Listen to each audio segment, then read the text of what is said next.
Khurda road, తరచుగా జట్నీ అని పిలుస్తారు.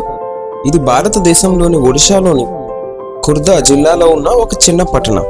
దీని చరిత్ర మరియు అభివృద్ధి భారతీయ రైల్వేలతో ముడిపడి ఉన్నాయి.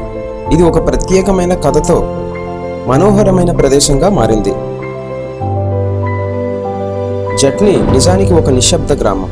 భారతదేశంలో బ్రిటిష్ పరిపాలనలో 19వ శతాబ్దం చివరిలో ఖుర్దా రోడ్ రైల్వే స్టేషన్ను స్థాపించడంతో ప్రాముఖ్యతను సంతరించుకుంది. ఈ స్టేషన్ ఒడిశాలోని వివిధ ప్రాంతాలను మిగిలిన భారతదేశంలోని ప్రత్యేకించి ఈస్ట్ కోస్ట్ రైల్వేతో అనుసంధానించడానికి ఒక జంక్షన్గా వ్యూహాత్మకంగా నిర్మించబడింది.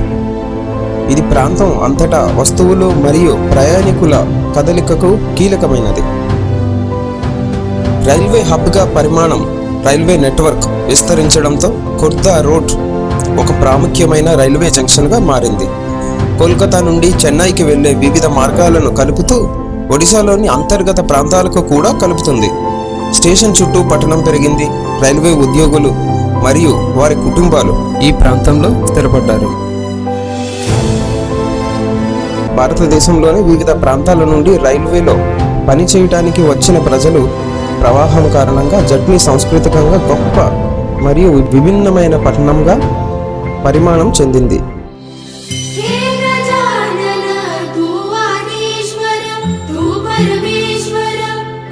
జట్నీలో వినాయక చవితి ఘనంగా జరపబడుతుంది. ఇది ఒరిస్సాలోనే గొప్పగా చెప్పుకునేంత ఘనంగా జరుపుతారు. ఇది ప్రాంతం యొక్క గొప్ప సాంస్కృతిక వారసత్వాన్ని ప్రతిబింబిస్తూ పట్టణం శక్తివంతమైన అలంకరణలు, సంగీతం మరియు భక్తి పాటల ధ్వనితో సజీవంగా ఉంటుంది. స్థానిక కమ్యూనిటీలకు అలంకరించబడిన తాత్కాలిక పండల్స్ వేదికలో అందంగా రూపొందించిన వినాయక విగ్రహాలను ఏర్పాటు చేస్తారు.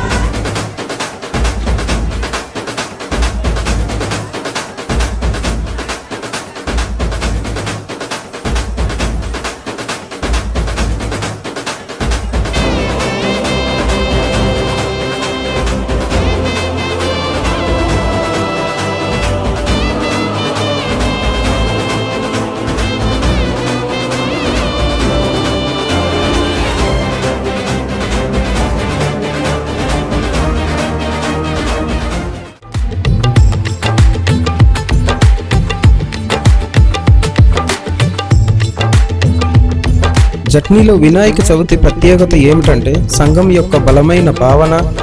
కుల మతాలకు అతీతంగా ఊరంతా ఉత్సవాల్లో పాల్గొంటూ ఐక్యత, స్థానిక ప్రతిభను మరియు సాంప్రదాయాలను ప్రదర్శిస్తూ సంగీతం, నృత్యం మరియు నాటక ప్రదర్శనలతో సహా సాంస్కృతిక కార్యక్రమాలు నిర్వహించబడతాయి.